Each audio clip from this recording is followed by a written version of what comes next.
नमस्कार. आज लोकप्रशासनाच्या ह्या ऑनलाईन लेक्चरमध्ये काल आपण प्रशासन म्हणजे काय हे ढबळमानाने या ठिकाणी अभ्यासले. आज आपण प्रशासन ह्याचा अर्थ हा त्याच्या विविध व्याख्यांच्या आधारे संदर्भाने या ठिकाणी बघणार आहोत. यामध्ये प्रशासनाच्या बाबतीत एल डी व्हाईट असो, स्मिथबर्ग असो, निग्रो, प्रेस्टस, बुलिक यांनी विविध स्वरूपाच्या या प्रशासनाच्या व्याख्या या ठिकाणी केलेल्या आपल्याला दिसून येतात. यामध्ये आपण बघितलं, प्रशासन म्हणजे कोणत्याही कार्याची करण्यात येणारी व्यवस्था. एखादा विशिष्ट उद्दिष्ट साध्य करण्यासाठी, तो उद्दिष्ट साध्य करण्यासाठी ज्या विविध स्वरूपाच्या क्रिया प्रक्रिया करण्यात येतात त्या ठिकाणी कार्याची व्यवस्था करण्यात येते. या बाबीला आपण या ठिकाणी प्रशासन असे म्हणतो.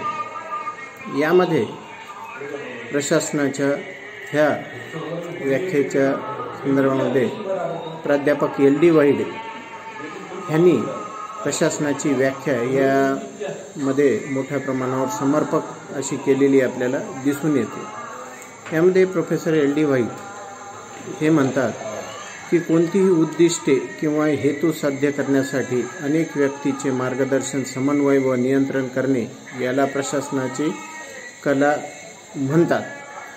कोणतीही उद्दिष्टे किंवा हेतू म्हणजे ज्यावेळेस आपण बघतो की प्रशासन ही ठराविक स्वरूपाची एखादा उद्दिष्ट साध्य करण्यात येणारी क्रिया आहे. एखादा ठराविक उद्दिष्ट किंवा हेतू साध्य करण्यासाठी ज्यावेळेस अनेक व्यक्ती यांचे मार्गदर्शन लाभते, सोबतच या विविध व्यक्तींमध्ये हे ठराविक स्वरूपाचा समन्वय त्या ठिकाणी असतो आणि त्याचबरोबर सर्व कार्य, क्रिया, प्रक्रिया यांना या ठिकाणी नियंत्रित करण्यात येते. ही जी सर्व एकूण क्रिया प्रक्रिया या ठिकाणी करण्यात येतात, या एकूण क्रिया प्रक्रियेला आपण या ठिकाणी प्रशासन असे म्हणतो. याचबरोबर सायमन, स्मिथबर्ग व थॉम्सन यांनी एकत्रितरित्या ही प्रशासनाची या ठिकाणी व्याख्या केलेली आपल्याला आढळून येते. यामध्ये ह्यांच्या मते समान उद्दिष्टांच्या पूर्तीसाठी मानवी समूहाद्वारे केल्या जाणाऱ्या क्रियेस स्थूलमानाने प्रशासन असे म्हणतात. समान उद्दिष्ट आपण बघतो की प्रशासनाच्या ह्या प्रक्रियेमध्ये सर्वात महत्त्वाची बाब ही काय आहे तर समान उद्दिष्ट.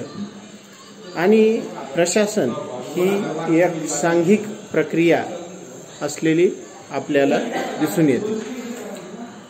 या सांघिक प्रक्रियेमध्ये जे काही घटक, जे काही व्यक्ती या ठिकाणी सामील असतात, या सर्वांचा उद्दिष्ट हा प्रामुख्याने समान असावा लागतो.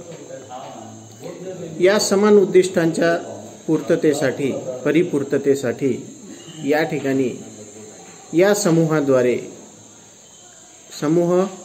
तो समूह ज्यामध्ये प्रत्येक घटक अथवा व्यक्तीचा हा समान असा उद्देश असतो, अशा समूहाद्वारे केल्या जाणाऱ्या ह्या क्रियेला प्रामुख्याने प्रशासन असे म्हणतात. याचबरोबर आपण या ठिकाणी बघू की फेलिक्स निग्रो यांनी सुद्धा प्रशासनाबाबत या ठिकाणी भाष्य केलेले आपल्याला दिसून येते. फेलिक्स निग्रो हे एखादा उद्देश साध्य करण्यासाठी अनेक व्यक्तीचा आणि सामग्रीचा वापर करणारी संघटना म्हणजे प्रशासन होय. निग्रो म्हणतात की यामध्ये अनेक व्यक्ती अथवा सामग्रीचा वापर करणारी संघटना म्हणजे प्रशासन होय.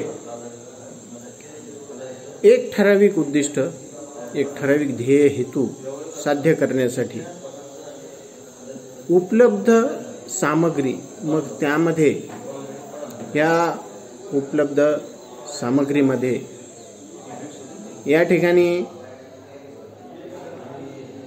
यांत्रिकी घटक असो अथवा मानवी घटक असो, या उपलब्ध बाबींचा उपयोग करून घेणारा हा समूह अथवा ही संघटना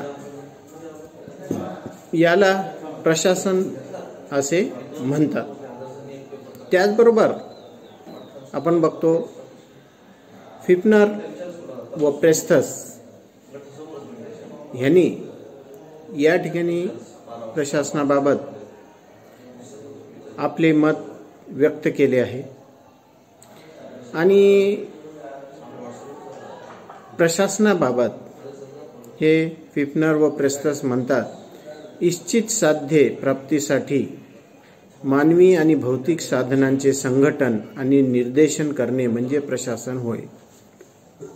इच्छित साध्य कोणते?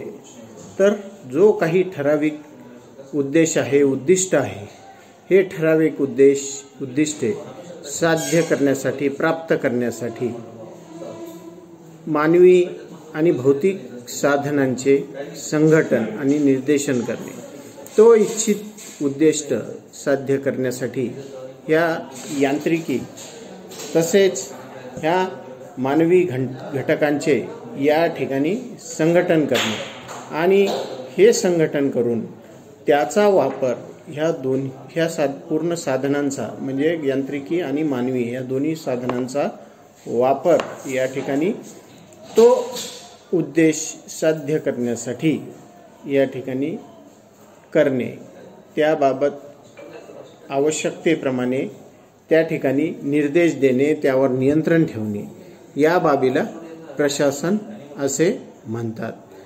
तर त्याचबरोबर या ठिकाणी ल्युथर गुलिक यांनी सुद्धा प्रशासनाबाबत आपले मत या ठिकाणी व्यक्त केलेले दिसून येते। ल्युथर गुलिक प्रशासनाच्या संदर्भामध्ये असे म्हणतात की निश्चित केलेल्या ध्येय प्राप्तीसाठी कार्य करून घेण्यात येणे म्हणजे प्रशासन होय। तर या ठिकाणी जो काही सामुदायिक, सामायिक असा उद्देश आहे, तो उद्देश या ठिकाणी साध्य करण्यासाठी जे ठराविक ध्येय आहे ते ध्येय प्राप्त करून घेण्यासाठी ज्या विविध स्वरूपाची कार्य या ठिकाणी करून घेण्यात येतात त्याला प्रशासन असे म्हणतात। हे निश्चित ध्येय उद्दिष्ट साध्य करण्यासाठी कोणत्या स्वरूपाची ठराविक स्वरूपाची कार्य या ठिकाणी करण्यात येत असतात। यामध्ये नियोजन आहे, प्रत्येक बाबीचं कशा पद्धतीने तो ठराविक उद्देश या ठिकाणी साध्य करायचा आहे, त्याच्यासाठी कोणत्या बाबी आवश्यक आहेत, ह्याच्यासाठी उपलब्ध साधन सामुग्री, उपलब्ध वेळ, या बाबीचं या ठिकाणी नियोजन करणे, सोबतच संघटन करणे, आवश्यक अशा यांत्रिकी आणि मानवी घटकांची उपलब्धता या ठिकाणी करून त्या उद्देश प्राप्तीसाठी आवश्यक असणाऱ्या एकूण सर्वच कार्याची त्या ठिकाणी व्यवस्था करणे, सोबतच आपण बघतो की आवश्यकतेप्रमाणे कर्मचाऱ्यांची त्या ठिकाणी व्यवस्था करणे, त्या कर्मचाऱ्यांना आपली कार्य, आपल्या जबाबदाऱ्या पार पाडण्यासाठी वेळोवेळी आवश्यक स्वरूपात त्यांना निर्देश देणे। विविध स्वरूपाचे कर्मचारी विविध स्वरूपाचं कार्य करतात, ही सर्व कार्ये एक ठराविक उद्देश साध्य करण्यासाठीच असतो। यामुळं अशा सर्व कर्मचाऱ्यांमध्ये, संघटनेच्या या विविध घटकांमध्ये योग्य प्रमाणात समन्वय ठेवणे, वेळोवेळी त्यांच्या कार्य आणि त्यांच्या प्रगतीचा अहवाल घेणे आणि आवश्यक साधन सामग्री, मग आर्थिक बाब असो, याची उपलब्धता करणे, अशा एकूणच सर्व प्रकारच्या कार्य हे एक ठराविक स्वरूपाचा उद्देश साध्य करण्यासाठी करण्यात येतो।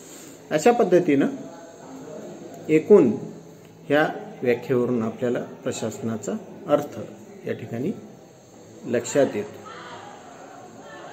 धन्यवाद.